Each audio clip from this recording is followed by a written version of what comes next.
I'm Connie Boyer, your mayor of City of Fairfield, and I brought with me today Doug Reinert, our new city administrator. He's been here about 7-8 months, and he says he loves Fairfield, and so I'd like to hear kind of some of your impressions of Fairfield since you've been here these last several months. Well, it's nice being the outsider looking in. It gives me the opportunity to look at our infrastructure, our cultures, meet new people, kind of get a feeling of what's happening. And when you live here for generations or a decade or so, you become very familiar and complacent about where you live, and you see things that you might want changed, but you're like okay with it because you've dealt with it for the last 10 years, or it's been that way forever.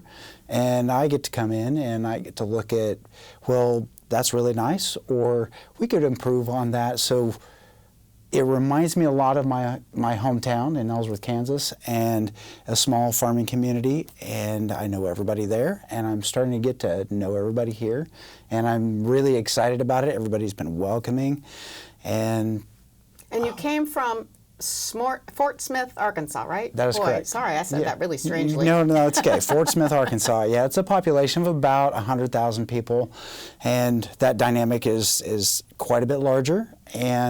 But I get the opportunity to bring some of those skill sets along with me. Yeah. And it was more tools in my toolbox, and it's going to help us in the future. And so it's really exciting. And for me, Fairfield has a lot of opportunities, and we need to act on those opportunities. But it's the whole many hands make light work. We all have to do our part. It's not just going to be me. It's not just going to be you. It's going to be everybody. Yeah. And so it's really exciting, but hopefully, there are those individuals in town that are like, it's been this way my entire life, and I like it the way it is. But there are those people that I want to see change. I want to see something different, and we can work on that. And we can still grow and still have those small town values. Yeah, I agree. And I feel like there's a lot of things bubbling up underneath the surface, and the next few years are going to be exciting. So let's talk, well, first of all, before we talk about the new stuff, let's do a little wash up of this major storm we just had. Okay. And what I noticed was, well, first of all, we haven't had a storm like that in, 50 years? And so I think it was just the amount of snow that we had that became a little bit problematic. It seemed to me like the city crew did a great job cleaning as much as they could, as quickly as they could. But from your perspective, why don't you give us a little wash-up of maybe, where we did really well, maybe things that we find out that we might want to change next time, if you have any of those. Right. So, yeah, apparently the record snowfall was 1971 at 14.25 inches roughly, and we got 14.5 inches in one day, and then we got another 14 inches the next day. So we had close to 32 inches within a week. And normally, when we budget and buy equipment, we actually have a snow removal policy. We followed that to the letter. However, it had to be changed a little bit because typically, you're going to make one pass on a street, during the snow event. But in this particular instance, we were making 8, 9 passes on the same thoroughfares, and people were really upset because we couldn't get to them. And we do arterial streets, the streets that we use the most, and then we start doing residential streets, and then we do the alleyways, then we do the downtown, and we kind of had to mix some of that up because people really, a lot of people wanted to go to work or they needed to go to the grocery store. But there was some warning, but we just could not keep up. We had six plows, and it was so bad that our crew members, not only were they working around the clock, but they couldn't actually get to their own homes to see their families. They spent the night in our shop just to get some rest. And operator fatigue is a real thing. It's dangerous.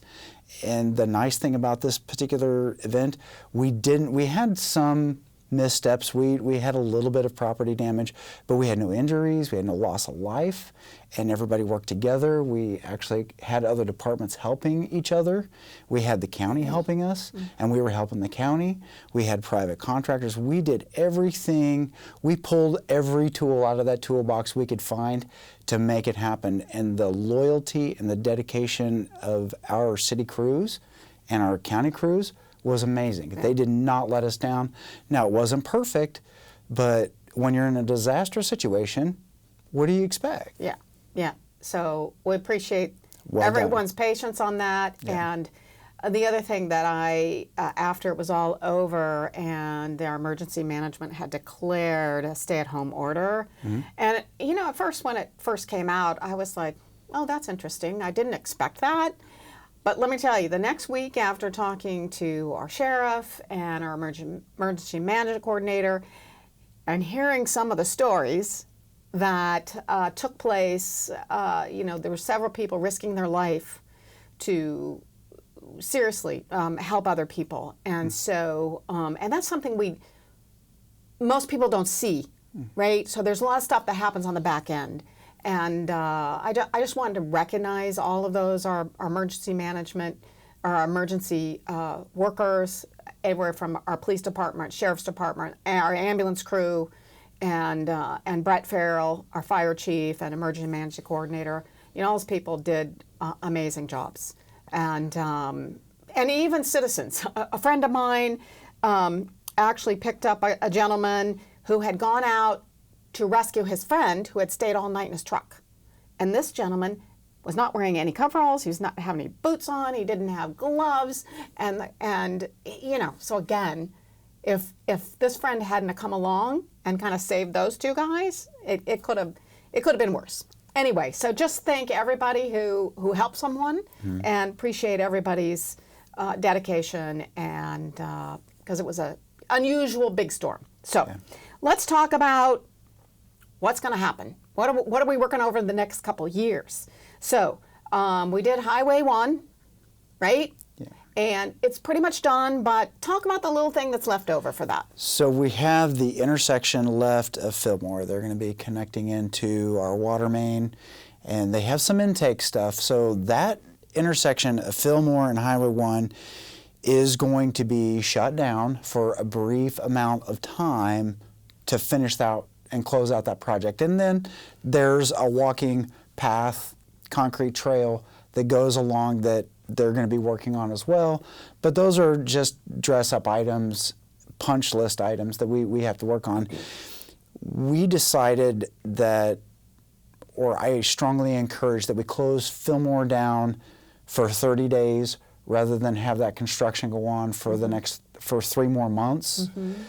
So for 2 reasons. One, speed, and for the second reason is for the safety of the construction crew workers. Yeah, sure. That when the construction project was going on, we were having people go through barricades, we were having people speeding through, and we had some near misses.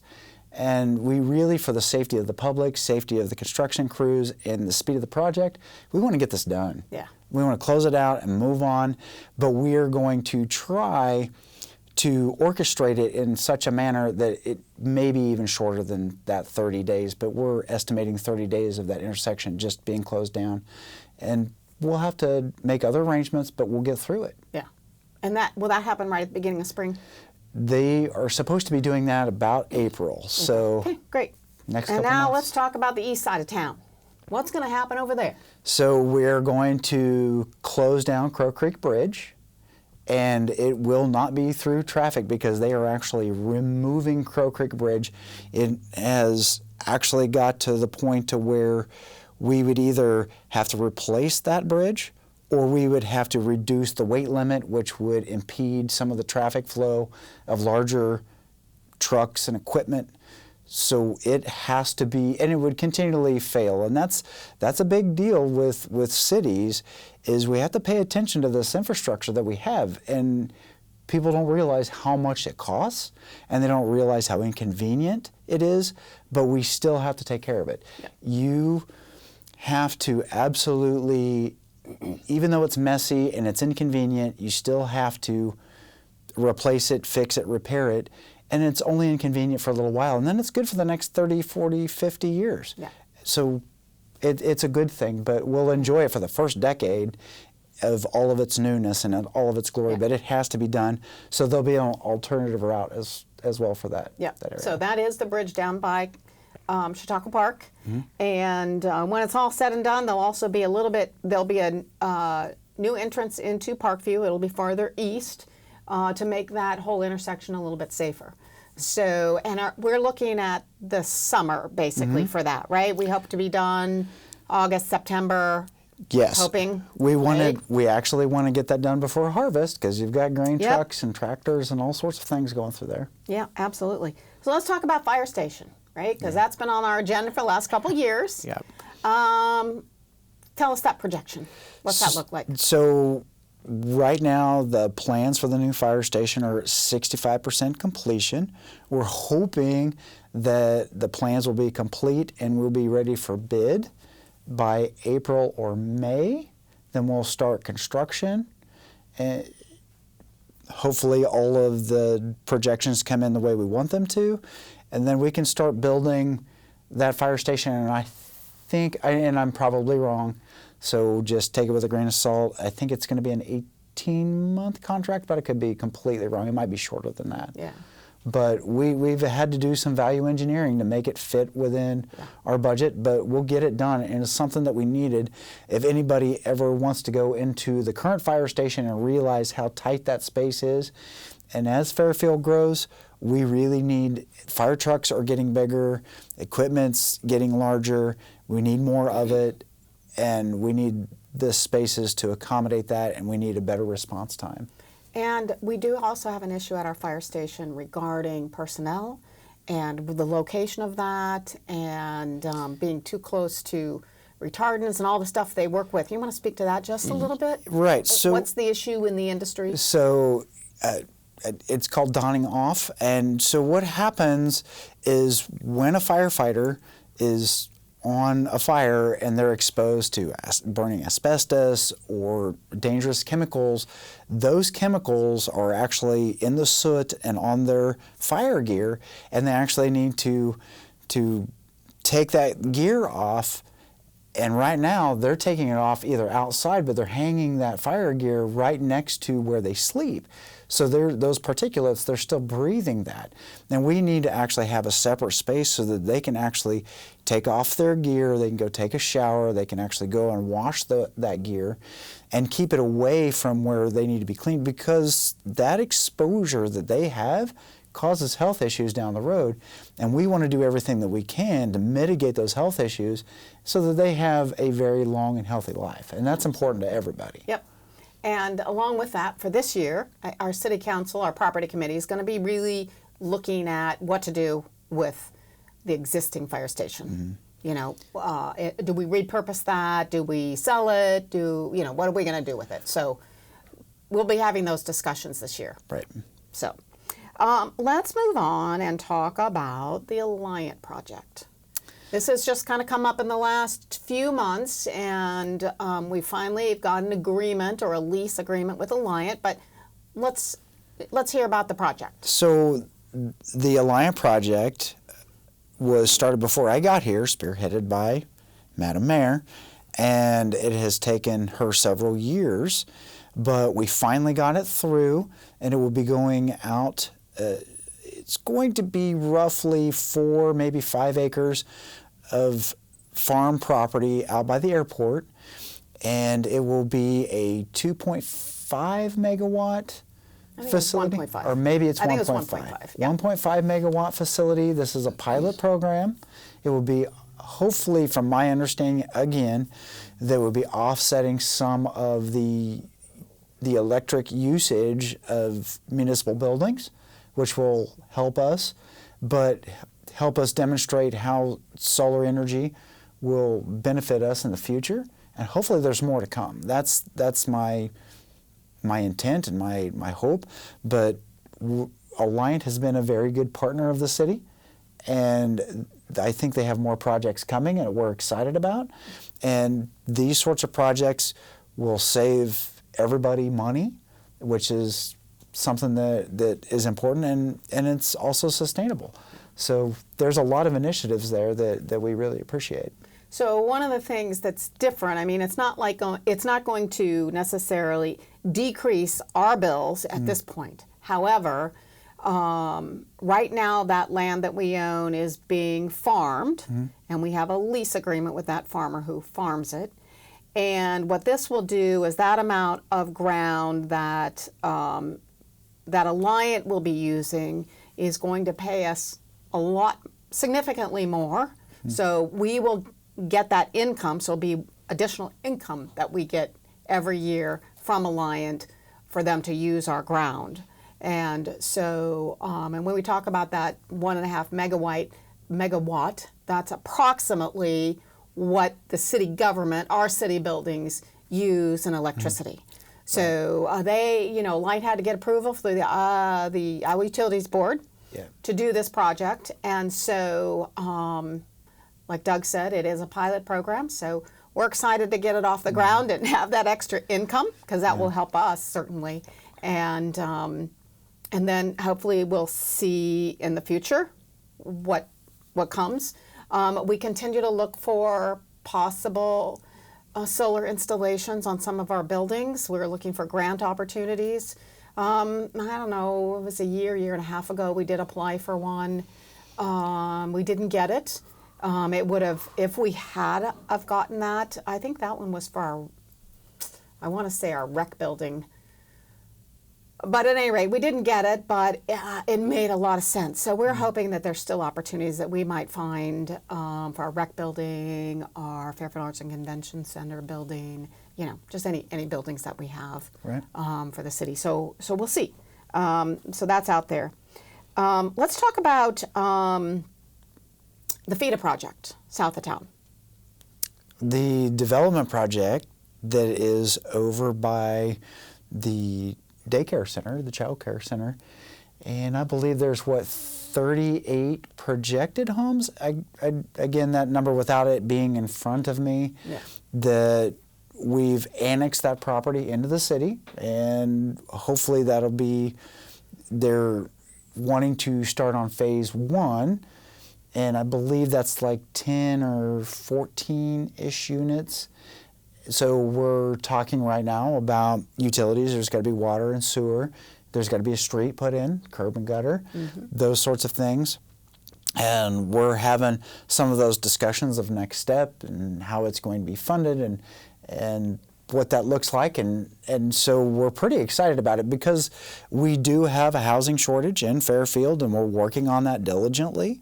But not only do we need affordable housing, but we just have a shortage of a housing inventory. And me being the outsider coming in, looking for houses, there's a lot to be said. And we want to make Fairfield an attractive place for young families to come, work, live, play, raise their children, and it's a safe community. And this is part of the piece of that puzzle, and we're really excited about it. Yeah, great.